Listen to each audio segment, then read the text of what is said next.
नमस्कार दोस्तों, जैसा कि आप जानते हैं कि हम पढ़ रहे हैं अलंकार।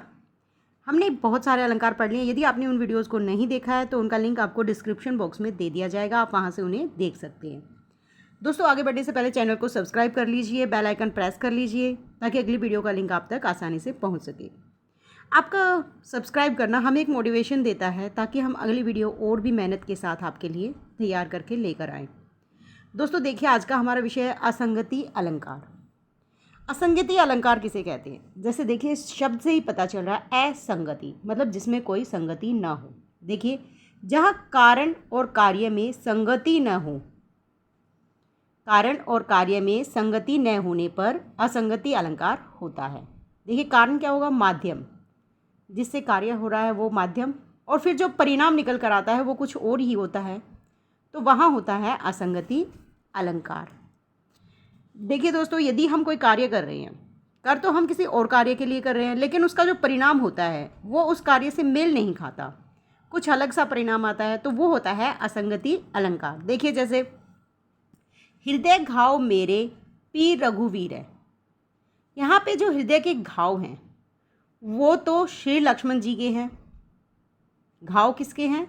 श्री लक्ष्मण जी के शरीर पर लगे हुए हैं। लेकिन हृदय में जो पीर है, पीर मतलब पीड़ा, वो राम जी के हृदय में हो रही है। मतलब घाव जो है वो लक्ष्मण के शरीर पर है और पीड़ा हो रही है राम जी को। तो ये क्या है? कारण और कार्य में असंगति होती है यहाँ। तो इसी कारण यहाँ पर कौन सा अलंकार है? असंगति अलंकार। अगला देखिए, मोह मिटावन हेतु प्रभु लीन्हो तुम अवतार, उल्टा मोहन रूप धरी मोहि सब ब्रजनार। अब यहाँ पर जो श्री कृष्ण थे उन्होंने जन्म किस लिए लिया था? ताकि वो लोगों में जो मोह है, माया है, उसे दूर कर सके। इसीलिए तो भगवान ने अवतार लिया था। लेकिन उल्टा हुआ, मोहन ने रूप इस तरह का धरा था कि जो ब्रिज की नार थी, ब्रिज की जो नारियाँ थीं, वो सब श्री कृष्ण के प्रेम में लिप्त हो गई, उस उल्टा श्री कृष्ण के रूप पर मोहित हो गई। अब देखिए, कारण और कार्य में क्या हुआ? कोई संगति नहीं हुई। करना कुछ और चाहते थे लेकिन हो कुछ और रहा है, तो ये क्या है? असंगति अलंकार। इसे पढ़िए, मोह माया को दूर करने के लिए श्री कृष्ण ने अवतार लिया था, किंतु उल्टा ही उन्होंने मोहन रूप धारण कर ब्रज नारियों को अपने प्रेम जाल में फंसा लिया। अतः यहाँ असंगति अलंकार है। एक और उदाहरण देखिए, प्रगट भयो है जलद तू जग को जीवन दान, मेरो जीवन लेत है कौन बैरमन आन। अब ये जो बादल हैं, बहुत ज़्यादा गर्मी हो रही है, बादल आए हैं, पानी बरसाएंगे। इससे क्या, किस लिए आए हैं? ताकि जग को जीवन दान कर सके। लेकिन जब बादल आते हैं तो जो प्रेमी जोड़ा है, जो बिछड़ जाता है, उनको उनसे मिलने की तीव्र इच्छा हो जाती है। तो उनके लिए तो बादल क्या होंगे? बैरी के समान होंगे। वो इस तरह से लगेंगे जैसे उनका जीवन लेने के लिए आए हैं।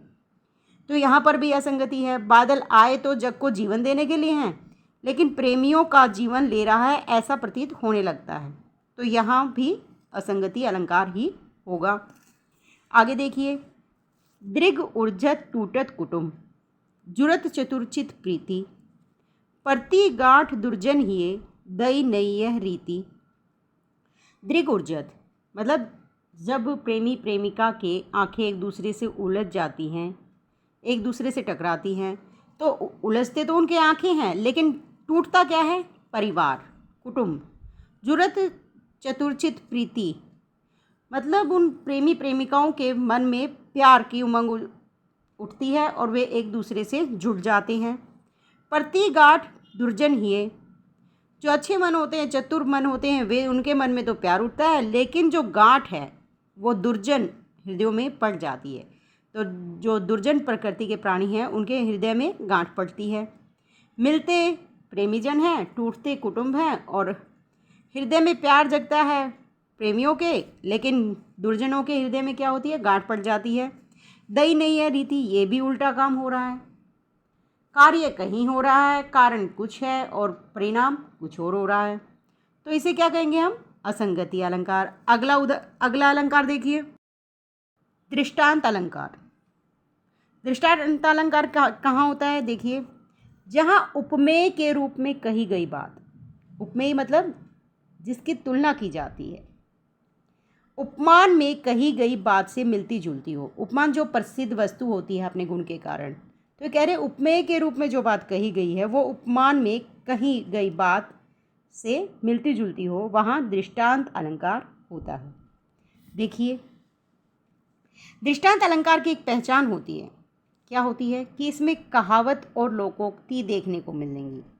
याद रखिए दोस्तों, जहाँ पर भी आपको कहावत या लोकोक्तियाँ मिले, आप समझ लीजिएगा कि वो एक दृष्टांत अलंकार है।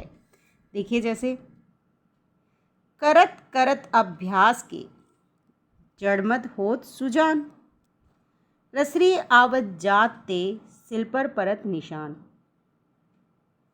बार बार अभ्यास करने से जड़मती मतलब जो मूर्ख व्यक्ति है वो भी सुजान हो जाता है। रसरी के आने जाने से, जैसे पत्थर पर निशान पड़ जाते हैं तो वो क्या हो जाता है, उसी तरह बार बार अभ्यास करने से मूर्ख भी क्या हो जाता है, सुजान मतलब विद्वान बन जाता है। जैसे रसरी के बार बार एक ही जगह पर आने जाने से पत्थर पर भी निशान पड़ जाता है, तो यहाँ पर भी कहावत है कि रसरी आवत जात के सिल पर निशान करत करत अभ्यास के, तो ये क्या हो गया, दृष्टांत अलंकार। अगला देखिए, एक मयान में दो तलवारें कभी नहीं रह सकती, किसी और पर प्रेम नारियां पति का क्या सह सकती हैं। देखिए, यहाँ पे कहावत है कि एक मयान में दो तलवारें कभी नहीं रह सकती, ये तो सच है। कोई भी स्त्री अपने पति का किसी दूसरी नारी के प्रति प्रेम कभी सहन नहीं कर सकती। तो जहाँ पर कहावत और लोकोक्ति देखने को मिले वहाँ दृष्टांत अलंकार होगा। जहाँ उपमेय के रूप में कही गई बात उपमान में कही गई बात से मिलती जुलती हो। उपमेय के रूप में ये बात कही गई है कि एक मयान में दो तलवारें कभी नहीं रह सकती, किसी और पर प्रेम नारियां पति का क्या सह सकती हैं। जैसे दो तलवारें नहीं रह सकती, वैसे ही नारियां अपने पति का किसी दूसरी स्त्री के लिए प्रेम कभी सहन नहीं कर सकती। तो ये है दृष्टांत अलंकार। दोस्तों, अगर वीडियो अच्छी लगी है तो लाइक शेयर ज़रूर कीजिएगा और साथ में बेल आइकन प्रेस कर लीजिए। चैनल को सब्सक्राइब ज़रूर कर लीजिए ताकि अगली वीडियो आप तक पहुंच सके और आपकी पढ़ाई डिस्टर्ब ना हो। धन्यवाद।